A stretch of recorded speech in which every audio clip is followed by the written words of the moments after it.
2024, the indictment involving classified documents was dismissed after determining your appointment violated the Appointments Clause of the Constitution, but you continued to sign your name on court filings until the time you resigned from office in January of 2025.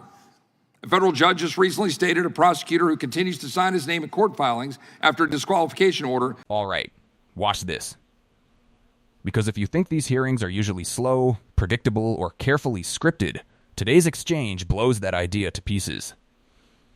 What you're about to see is one of those moments where a witness, in this case Jack Smith, loses the room, loses command of his own answers, and starts reacting instead of leading. And the person across from him, Congressman Chip Roy, isn't warming up, isn't circling the runway. He hits the accelerator immediately.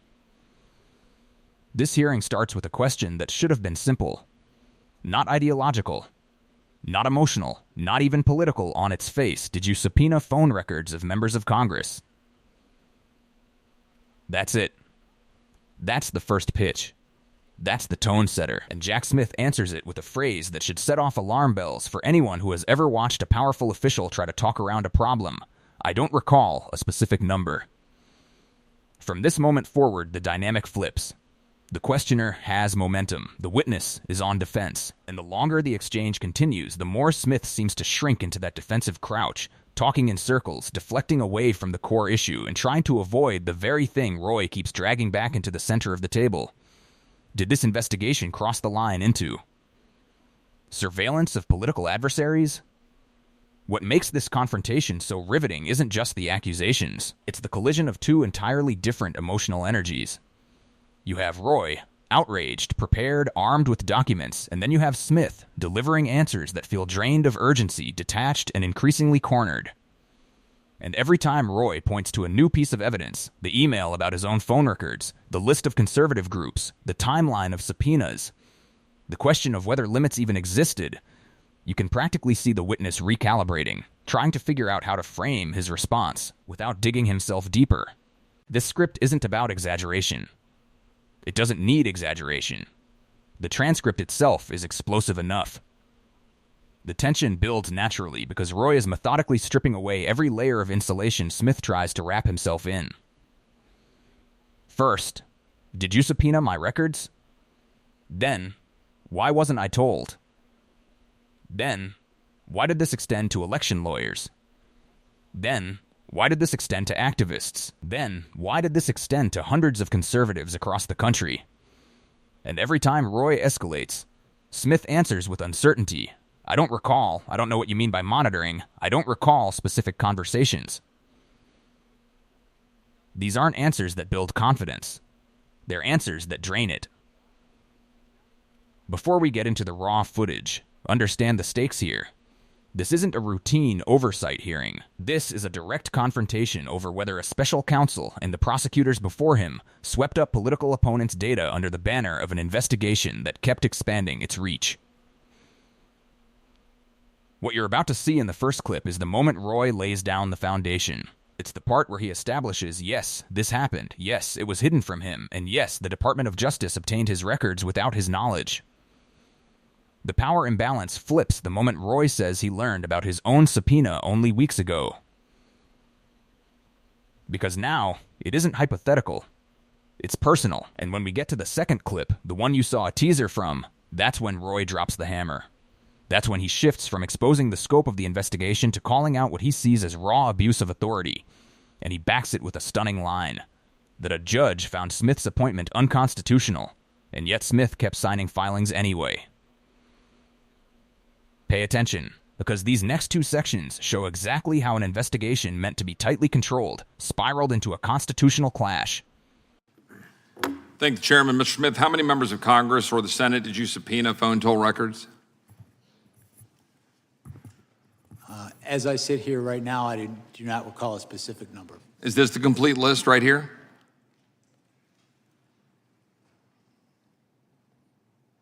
Well, let me ask you this. Am I on this list?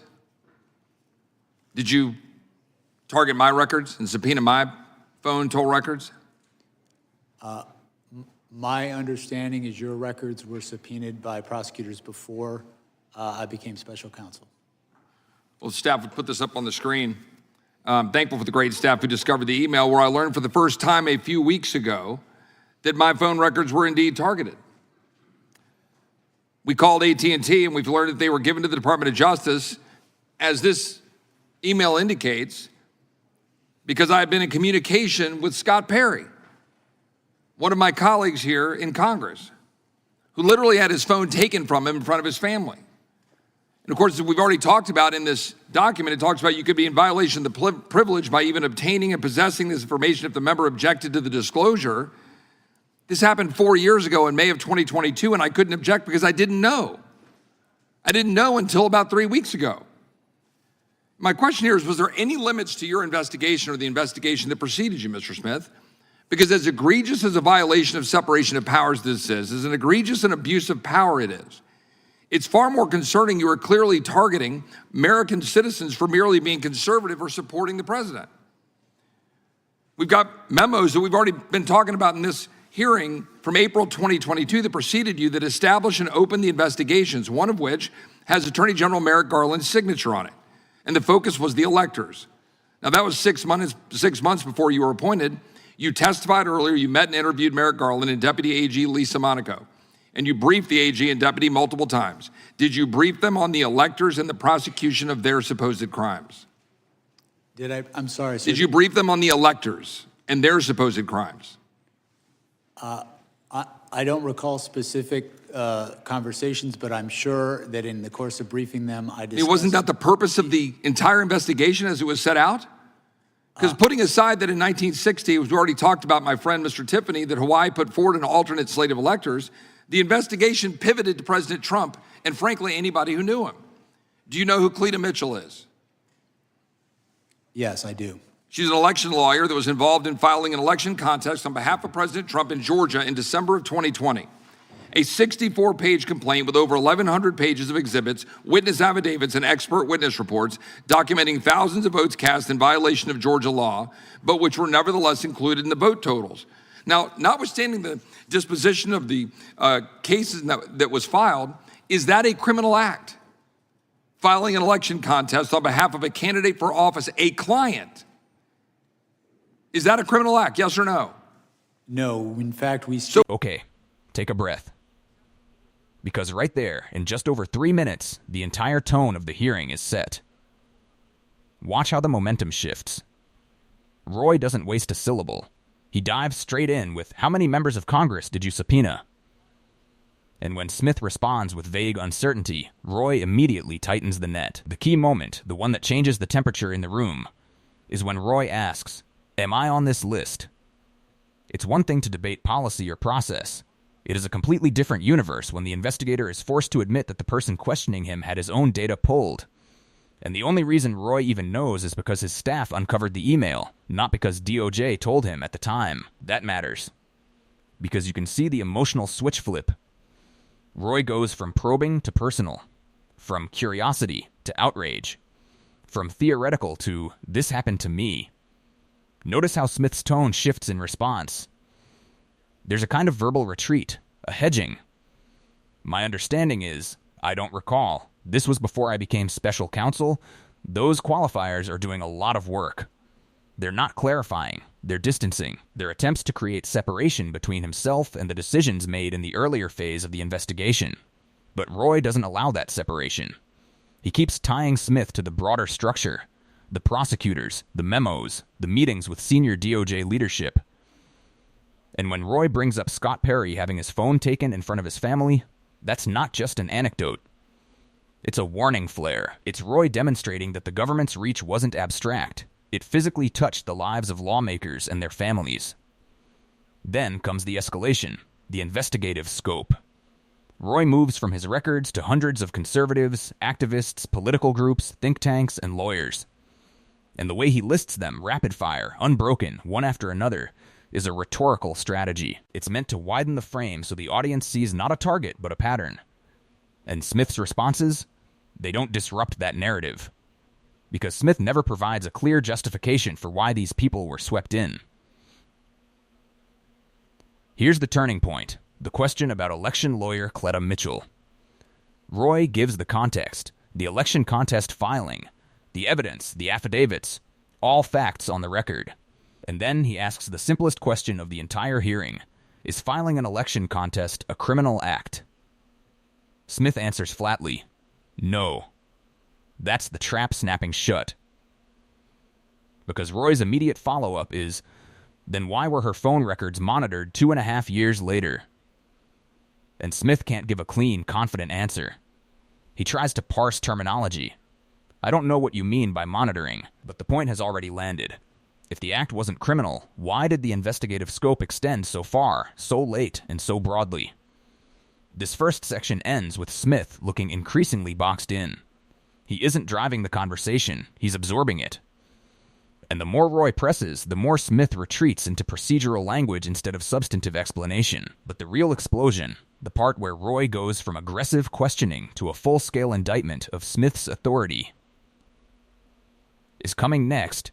In fact, So why did you deem it appropriate to monitor Cleta Mitchell's long-distance phone records in 2023, 2.5 years after the election contest was filed and after the presidential electors were certified? What about Jenna Ellis? What about Sidney Powell? What about Bill Seppian? What crime did you suspect had been committed by them that would warrant monitoring their phone records 2.5 years after the 2020 election was certified?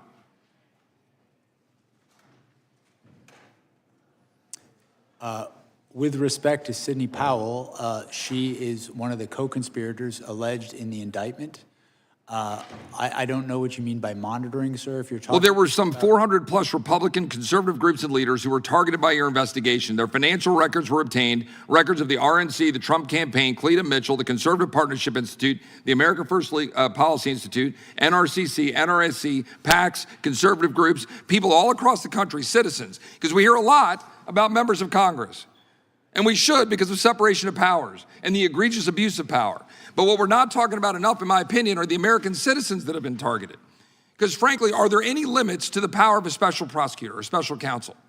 So much so in your abuse of power that in the summer of 2024, the indictment involving classified documents was dismissed after determining your appointment violated the Appointments Clause of the Constitution, but you continued to sign your name on court filings until the time you resigned from office in January of 2025.